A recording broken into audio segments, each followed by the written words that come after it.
Hi friends, this is M. Ramesh, financial expert. This is my first video.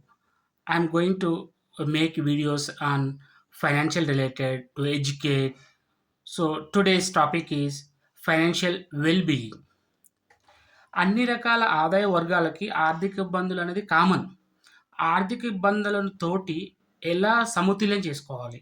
అంటే మనకొచ్చే ఇన్‌కమ్‌ని total income మన ఆదాయం, మన సంపాదన 100 అనుకుంటే, దాంట్లో బేసిక్ నీడ్స్ కోసం ఫుడ్, షెల్టర్, బేసిక్ నీడ్స్ కోసం మనము 50% ఖర్చు చేసుకోవాలి.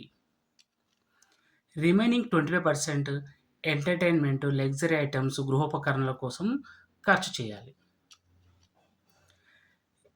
సేవింగ్స్ రిమైనింగ్ 25% సేవింగ్ చేసుకోవాలి. ఈ సేవింగ్ చేసుకొని వి ఈ సేవ్ చేసిన అమౌంట్‌ను ఇన్వెస్ట్ చేయాలి.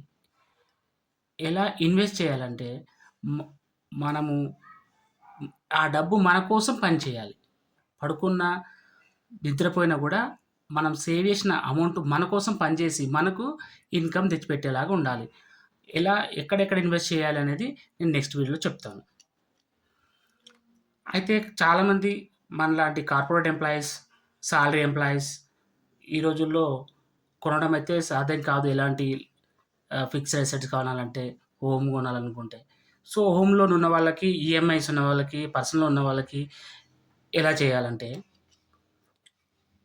Home loan EMIs all EMIs 50% మించకుండా హోమ్ లోన్ ఈఎంఐ ఉండాలి.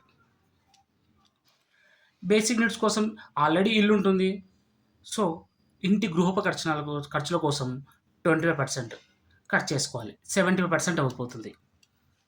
ఇంకా 10% ఎంటర్‌టైన్‌మెంట్, లగ్జరీ ఐటెమ్ కోసం ఖర్చు చేసుకోవాలి. రిమైనింగ్ 15% సేవ్ చేసుకోవాలి. ఈ సేవ్ చేసుకున్న అమౌంట్‌ను మనం ఎవ్రీ మంత్ సేవ్ చేస్తా ఉంటే ఓవర్ ద పీరియడ్ ఆఫ్ ఇయర్‌కి కొంత బిగ్ అమౌంట్ అవుతుంది.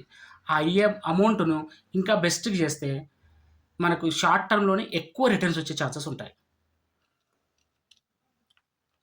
ఈ ఎక్కడెక్కడ ఇన్వెస్ట్ చేయాలి? What are the best investment plans అనేది నేను నెక్స్ట్ వీడియోలో చేస్తాను.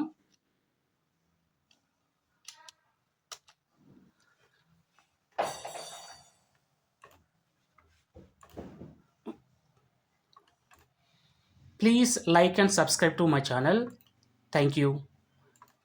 Next videos the best invest plan గురించి నేను డిస్కస్ చేస్తాను. Thanks. This is my first video. If it any mistakes are making best video, please excuse me, my dear friends.